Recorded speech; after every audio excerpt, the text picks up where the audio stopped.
All right, welcome back to the deep dive. When you think about hedge funds, high-stakes finance, what's the image that pops into your head? Hmm. Probably like a buzzing trading floor, right? Giant screens everywhere, maybe some complex math on Yeah, blackboards. exactly. Traders making these lightning-fast decisions. It seems pretty glamorous, almost like out of a movie, doesn't it? It absolutely does. That image is powerful. But our deep dive today, we're looking at insights from an expert, Algo Trader Martin, from his YouTube channel. Okay. And he kind of peels back that shiny veneer. We're going to see what it's really like designing, coding the trading algorithms that power these giants. Yeah, I'm guessing it's not quite the Hollywood version. Not quite. Spoiler alert, it's less about glamour, much more about the relentless grit of engineering under immense pressure, almost unimaginable pressure, really. Exactly. So we're not just talking finance today. We're unlocking secrets of ultra-reliable system design by looking at maybe one of the most demanding environments out there. That's a great way to put it. Martin gives this unfiltered inside look from the first idea all the way to pushing code live. So our mission here is to pull out the most critical lessons from his experience. Right. And these aren't just for quants, right? This is for anyone building any complex system where reliability is just non-negotiable. Failure isn't really an option. Absolutely. This deep dive, it's really a masterclass, applying scientific rigor, robust software engineering, disciplined risk management. So any field, right? In any field where precision and resilience are critical. Get ready for some genuine aha moments, I think. Stuff that will shift your perspective on how truly robust, like bulletproof systems get built in the real world. Right. Well, let's unpack this then. Martin sets a pretty intense scene right away. He says writing code for a hedge fund isn't glamorous, it's war. Yeah. Every bug is a landmine. Every trade is live ammo. What's he really getting at there? Beyond just the money, what makes it feel like a battlefield? It's that constant unforgiving pressure and the immediate, tangible consequences of every single decision. Martin's insights show it's less about finding some clever indicator and way more about sheer engineering resilience. Right. We're talking systems that have to survive, literally survive. The chaos of noisy markets, human scrutiny, real money on the line. So the day-to-day is? It's fundamentally robust software engineering. He stresses things like stringent version control for every line of code, reproducible backtests to rigorously check strategies, Okay. flawless deployment pipelines, continuous monitoring, and maybe most critically, disciplined risk controls. Those are the defenses. Exactly. The defenses against doing something stupid with your code that could have, devastating real-world impact. That makes total sense. Building systems robust enough for the chaos of the real world sounds like a universal challenge, not just finance. It really is. So how does a trading strategy even start in this high-pressure place? Martin mentions an idea, a market anomaly, an intuition, a thesis. Yeah, and what's fascinating is how fast that abstract idea has to become concrete, provable. How do they do that? Well, the crucial first step for the developer, the researcher, is translating that into a testable hypothesis and a reproducible experiment. The scientific method. Exactly. Martin says the best practitioners treat this like scientific method. Define the hypothesis clearly, state the time period, the instruments like which stocks or currencies, fix your transaction cost assumptions, portfolio constraints, before you even touch the data. Before looking at the data. Why? That upfront rigor is essential. It ensures scientific validity. And if you skip that discipline, it must be tempting in a fast market. Oh, it is. And Martin's crystal clear. If you skip that discipline, you're just data mining for noise. Data mining for noise. Explain that a bit. Think of it like this. Analyze enough random data, you'll find patterns just by chance, right? Yeah, sure. If you build a strategy on those chance patterns, it might look great historically, but it'll fail live because it's not based on a real market insight. I see. He notes institutional shops use repeatable development pipelines, so strategy selection isn't just emotional or ad hoc. Got it. That structured approach is key to avoid chasing ghosts. Precisely. Building genuine trust in your strategies. So with all that rigor, what's in the actual toolkit? What are these engineers using day to day? Well, when Martin talks tools, it's clear Python really dominates that research to production path. Python, okay. Yeah, it's versatility, the ecosystem. Yeah. If you want to be useful to a hedge fund, he says, learn Python deeply. And specific library. For specific tasks, yeah. Pandas for time series munching, basically, handling those huge streams of financial data efficiently. Like prices and volumes. Exactly. Then NumPy for the numeric kernels, the high-performance math at the core of the models. Makes sense. And for the modeling layer, scikit-learn, LightGBM. These are critical for machine learning, finding patterns without getting fooled by noise. And then for actually trading. Right. Once signals are generated, specialized production frameworks handle the order execution, the monitoring of live trades. Okay, Python for the heavy lifting, data science. But you mentioned high stakes, microseconds counting. Python isn't famous for raw speed, is it? You're right to point that out. It's not. While Python handles most of the research and orchestration, Well, Martin says many funds use C++ or Rust for microsecond critical components. Those parts where latency, the delay, absolutely has to be minimal. so how do they bridge that gap? Well, for Python hotspots where speed is an issue, they profile aggressively to find the bottlenecks. Then they might use tools like Python or Numba to speed up Python Or just rewrite it. or just rewrite those critical sections in C++. Martin also mentions Jupyter for quick prototyping and tools like Strategy QuantX for discovering strategies without code. Oh, interesting. But he cautions quickly these are not a shortcut around proper statistical rigor. Right. And for things like FX or retail trading, MetaTrader might be useful for prototyping, but it's rarely the core of an institutional quant stack. So it's about using the right tool for the job, knowing when Python is enough and when you need something faster. Exactly. And knowing how to optimize when you need to. That leads perfectly into backtesting. This next point really struck me. Treat it like a research protocol, not like a scoreboard. Yes, this is so important. What's the critical difference there? Why does that mindset shift matter so much? It's fundamentally a deep warning against fooling yourself, which is easy to do in this field. How so? A backtest, at its core, is a hypothesis test. It has to guard against overfitting and data leakage. It's not just about getting a pretty profit graph. The nice upward curve. Right. It's about rigorously proving your strategy is actually valid. Martin points out there's a whole rich literature on how backtest overfitting destroys out-of-sample performance. Meaning it looks good historically but fails live. Exactly, because it essentially memorized past market movements, didn't learn real generalizable patterns. How do you avoid that? What's the discipline? Rigorously separating your data, train, validation, and truly out-of-sample test sets. Using techniques like walk forward or nested validation to simulate reality better.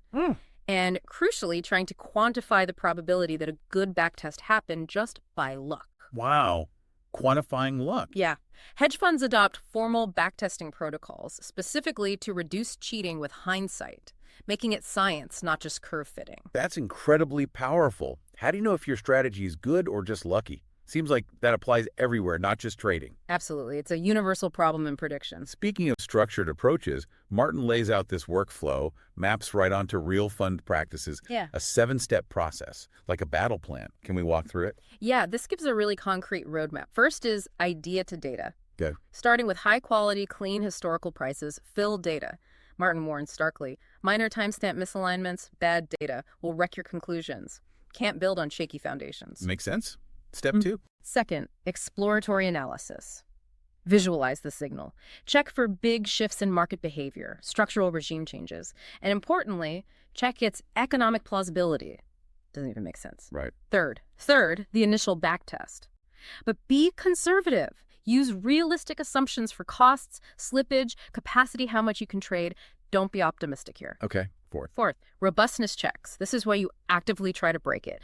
Tweak parameters, test on different assets, different times, add noise, run a walk-forward analysis. Stress testing it? Kind of. The fifth step is more explicit. Stress tests and adversarial scenarios. Ask those tough what-ifs. Volatility doubles. Liquidity dries up. How does it hold up? Crucial. Sixth, paper trade or shadow account. Check real execution but without real money yet. A live, dry run. all right, and finally. Finally, step 7. Push to production. But crucially, with safety nets. Feature flags to turn it off quickly, circuit breakers to halt if things go wrong, and constant live monitoring. And Martin stresses, every step requires tests and reproducibility. Unit tests, P&L tests, reproducible notebooks, the whole 9 yards. Sounds incredibly demanding. It is, and it points to core engineering values beyond that workflow. Hedge funds demand reproducibility, maintainability, and traceability. Meaning what in practice? Specific practices. Git for version control. Mandatory code reviews. CI/CD pipelines for automated testing, releases. reproducible Dockerized environments. So it runs the same everywhere. No works on my machine. Exactly. Eliminates that headache. Plus, structured logging, standardized metrics. And these systems have to run 204/7, right? Without fail. Absolutely, which means operational code needs constant health checks, sane retries for glitches, back-off strategies so they don't hammer failing systems, and clear circuit breakers if risk limits are breached. Stop trading immediately if something's wrong. Right. Martin puts it bluntly. The real world punishes brittle systems. He points to forums filled with horror stories, infinite loops, race conditions, data mismatches that only show up in production. It proves robust engineering isn't optional. It's existential. A powerful reminder. Martin also says risk controls and observability are where good devs add disproportionate value. What does that really mean? Beyond just alerts. It's the depth of instrumentation. You must instrument everything. Like what specifically? Collecting granular data, strategy latency, histograms, how fast trades happen, slippage estimates, realized versus expected fill rates, live risk exposures across the whole portfolio. So tons of data. Tons. And then you don't just look at raw numbers. You build structured dashboards showing P&L attribution, where money is made or lost, and what changed diffs after any code push. So you see the impact of changes immediately. Instantly. It gives you proactive control. So it's way more than just alerts popping up. It's dynamic. Exactly. Good monitoring is coupled with automated mitigation, like an automatic pause of a strategy if daily drawdown exceeds a limit. Hits the brakes automatically. Right. Or instantly rolling back bad code.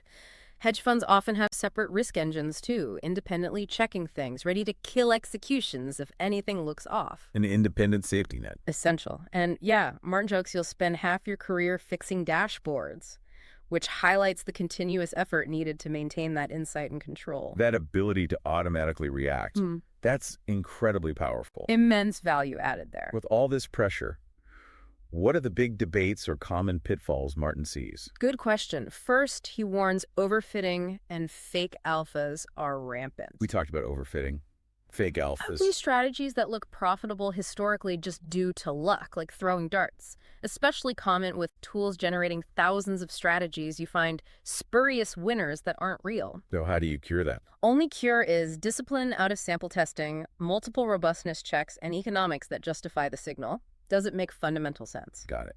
What else? Second, there is the AI question. LLMs, automation, they're changing workflows, sure.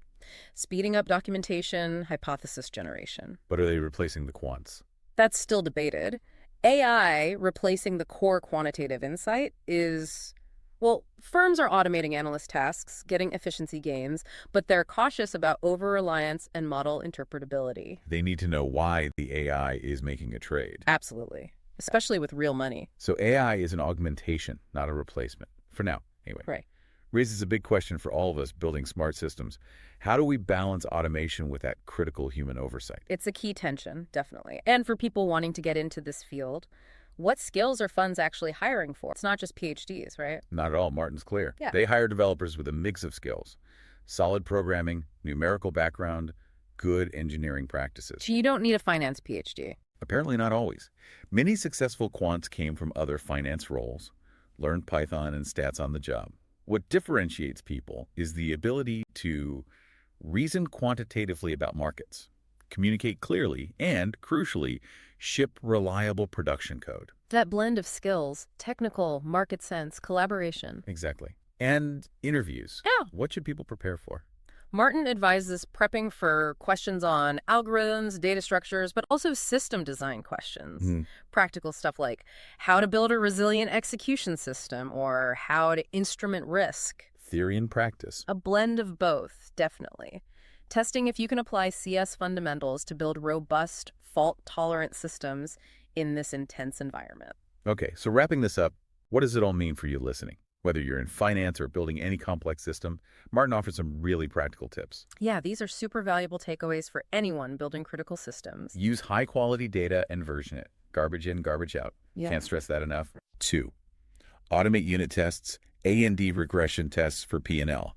Not just numeric checks, but integration tests mocking the market gives you real confidence. 3, 3, log relentlessly. Include deterministic identifiers. You need to trace an event from start to finish. Essential for debugging. 4, 4, simulate execution realistically. Assume market impact. Randomize fill assumptions. Don't assume perfection. Good one. 5. 5.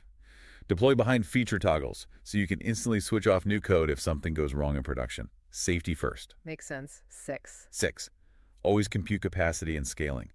A strategy might work small, but break it institutional size. Know the limits. So crucial. And 7. 7. Document everything. Reproducible reports, methodology notes, and a model risk brief telling the risk team what breaks your approach. Transparency. That's a fantastic checklist, really practical for building robust systems anywhere. Totally agree. It connects these high-stakes insights to broader engineering. So this deep dive with algo trader Martin really hammers home a core truth, doesn't it? Success in high-stakes trading or any complex system is just as much about reliable engineering and risk management as it is about clever math. Absolutely.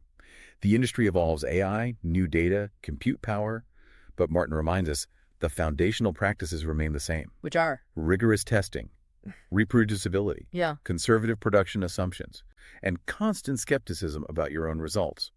It's about building systems that don't just work but withstand the unexpected, operate with integrity under pressure. It really shows the real alpha. That edge often lies in the discipline, the rigor of the engineering itself. Resilience pays off. Exactly. So my final thought for you listening is this. If hedge fund coding treats every bug like a potential landmine, how do you cultivate that level of maybe productive paranoia in your own work?